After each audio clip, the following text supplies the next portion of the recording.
14 horas e 25 minutos. Estamos de volta com o programa Tarde Livre e hoje com uma entrevista sobre a Lei Maria da Penha. E a nossa convidada é a advogada, especialista em direito imobiliário, doutora Fiamma Souza. Fiamma, muito obrigada pela presença mais uma vez. Obrigada, Mago. Eu agradeço a oportunidade, agradeço a Rádio Mariana, agradeço você. Tenho certeza que a gente vai conseguir transmitir para as pessoas muitas informações e muito conhecimento relevante. Uma em cada 4 mulheres acima de 16 anos afirma ter sofrido algum tipo de violência no último ano no Brasil, durante a pandemia de Covid-19, segundo a pesquisa do Instituto Datafolha, encomendada pelo Fórum Brasileiro de Segurança Pública e divulgada este mês. Isso significa que cerca de 17 milhões de mulheres, 24,4%, sofreram violência física, psicológica ou sexual no último ano. A porcentagem representa estabilidade em relação à última pesquisa de 2019, quando 27,4% afirmaram ter sofrido alguma agressão. Diante o aumento de casos de violência doméstica devido à pandemia, no decorrer da pandemia, nós convidamos a doutora Fiamma Souza para esclarecer os direitos dessas mulheres e falar sobre a tão conhecida Lei Maria da Penha.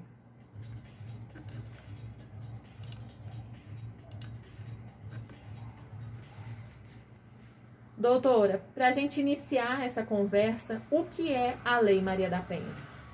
Então, a Lei Maria da Penha é a forma como ficou conhecida a Lei 11.340 de 2006. Essa lei, tornou crime a violência doméstica e familiar contra a mulher. E em homenagem à mulher, cujo marido tentou matá-la 2 vezes e que desde então se dedica a essa causa do combate à violência contra as mulheres. Por isso que deu o nome Lei Maria da Penha. E essa lei, Fiamma, ela vale apenas se a agressão for por parte do marido da vítima? Não. Essa lei, ela existe para qualquer caso de violência doméstica e na família contra uma mulher, que independe do parentesco e do sexo. O agressor pode ser padrasto ou madrasta, sogro ou sogra, cunhado ou cunhada, entre outros. Tem que ter algum vínculo? A pessoa precisa ser dependente financeiramente do marido para que essa violência ocorra? Não, essa questão, ela independe da questão financeira.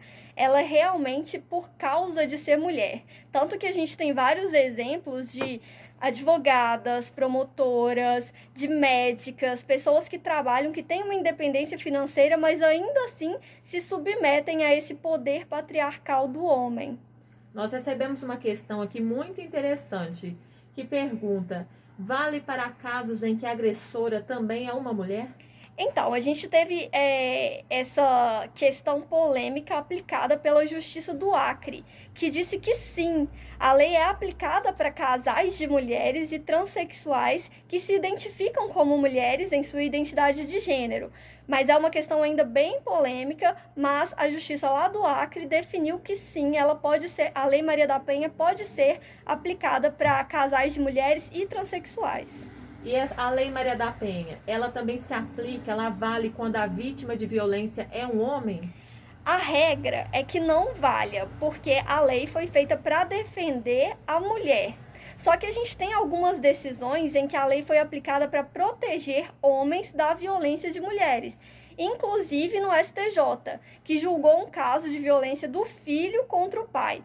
Mas também houve julgamentos em que negaram essa proteção da Lei Maria da Penha para homens. E essa lei, ela se aplica em casos de agressão física, somente agressão física, quando o homem agride a mulher?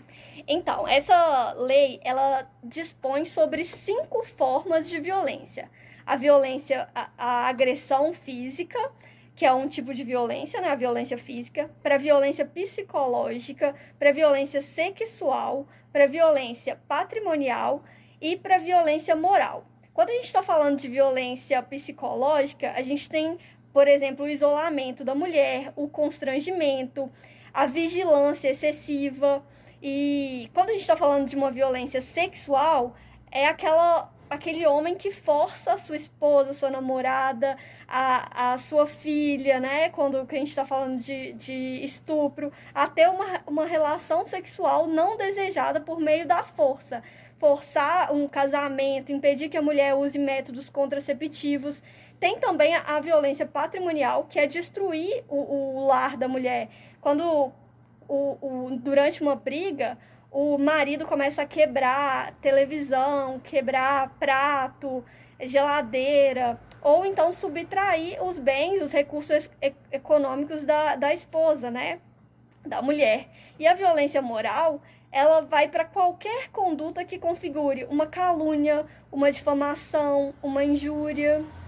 Nós sabemos que esses crimes, né, de calúnia, difamação e injúria, hoje em dia ocorrem muito no meio virtual.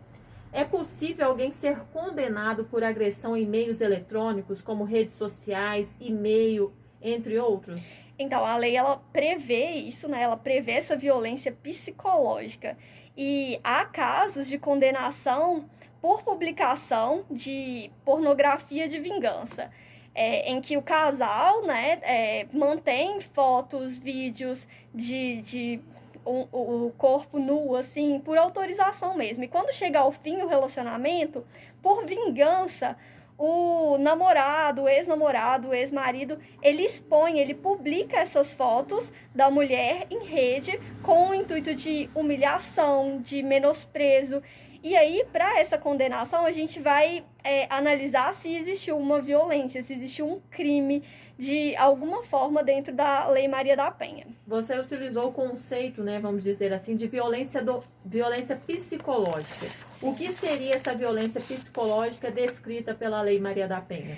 Quando a gente está falando de quando a gente está falando de violência psicológica dentro da Lei Maria da Penha, a gente está falando sobre a diminuição da autoestima da mulher.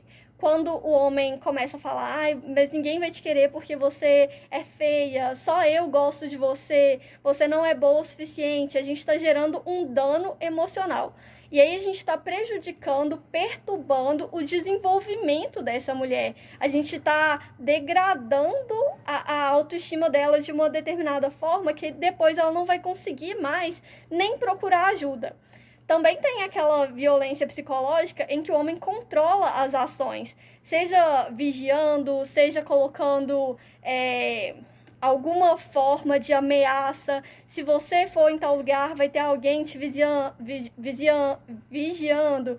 E aí, através de comportamentos, de crenças, de decisões, de ameaça, de constrangimento, de humilhação, de manipulação, de isolamento, tudo isso reflete nessa violência psicológica que a Lei Maria da Penha expõe pra gente. E aí a gente está falando sempre de uma humilhação, de um prejuízo, de uma degradação, de uma diminuição de quem é aquela mulher, da essência dela. Ela está se autodestruindo através do xingamento, do menosprezo ou das ações do homem. Uma coisa, encaminharam aqui uma pergunta muito interessante, e eu quero fazer para a senhora, porque é o seguinte: em Mariana e Ouro Preto, nós ainda não temos uma delegacia específica da mulher.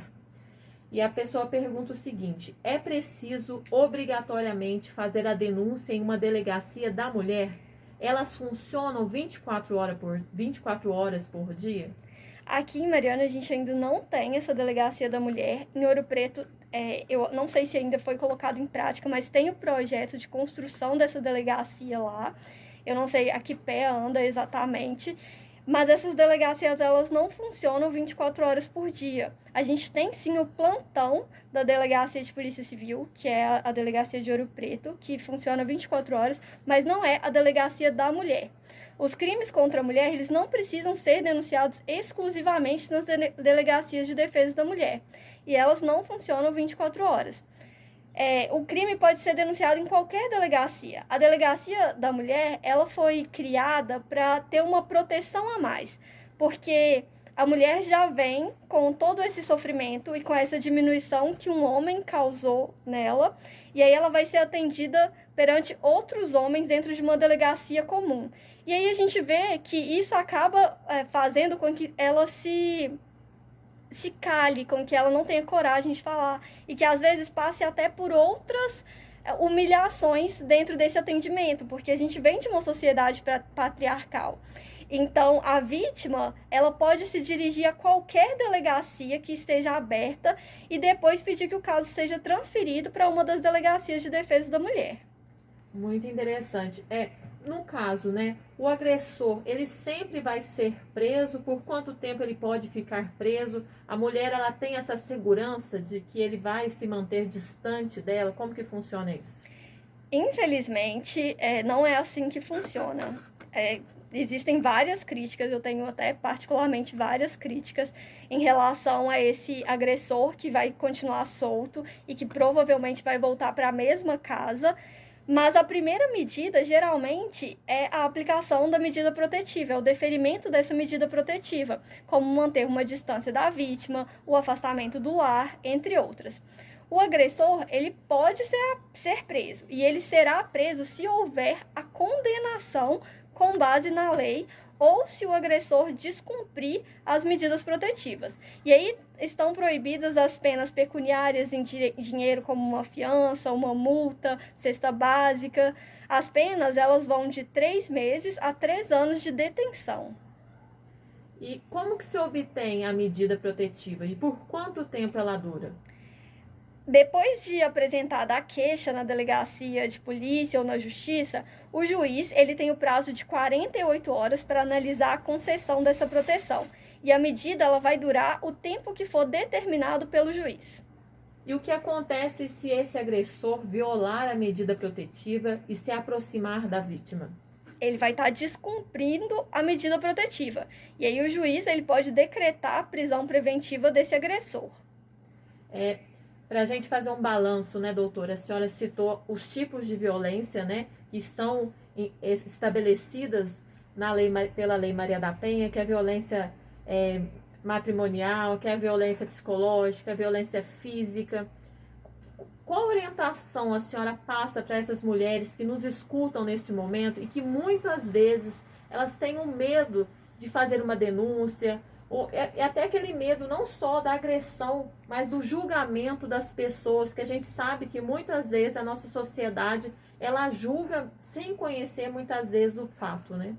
Eu acredito que do jeito que a gente vive hoje, nós mulheres, a gente carrega um peso muito grande de não apenas ser uma pessoa, mas a gente tem que ser uma pessoa boa, uma pessoa de família, uma pessoa trabalhadora, uma boa esposa, uma boa mãe, e todos esses pesos que a gente carrega influenciam muito na hora da gente tomar uma decisão, como por exemplo de denúncia. Então, eu acho que o primeiro passo para uma mulher que está ouvindo a gente, acha que pode estar sofrendo algum tipo de violência, ou psicológica, ou sexual, ou patrimonial, é que ela se cerque de uma rede de apoio. Porque a gente sabe que é uma situação muito difícil. Seria muito irresponsável chegar aqui e falar, corre numa delegacia e denuncia, sendo que a gente sabe que não é tão fácil assim e que muitas mulheres ainda são financeiramente dependentes do seu marido. Então, eu acredito que o primeiro momento é se cercar de uma rede de apoio, conversar, pedir ajuda, quando se sentir firme e forte o suficiente, ir a uma delegacia, procurar ajuda, procurar advogados, procurar a defensoria pública, o que tiver ao seu alcance, mas sempre contando com uma rede de apoio para que você não desista, para que você tenha força suficiente para representar, para continuar com essa demanda e principalmente prezando pela sua saúde física e pelo seu bem-estar. Doutora, muito obrigada por essas orientações, por responder as perguntas dos nossos ouvintes. E eu espero que a senhora possa, voltar na próxima quarta-feira para a gente estar aí conversando e debatendo outros quesitos sobre a nossa legislação. Muito obrigada, viu? Eu que agradeço a oportunidade. E o Tarde Livre continua por aqui. Nós vamos para um breve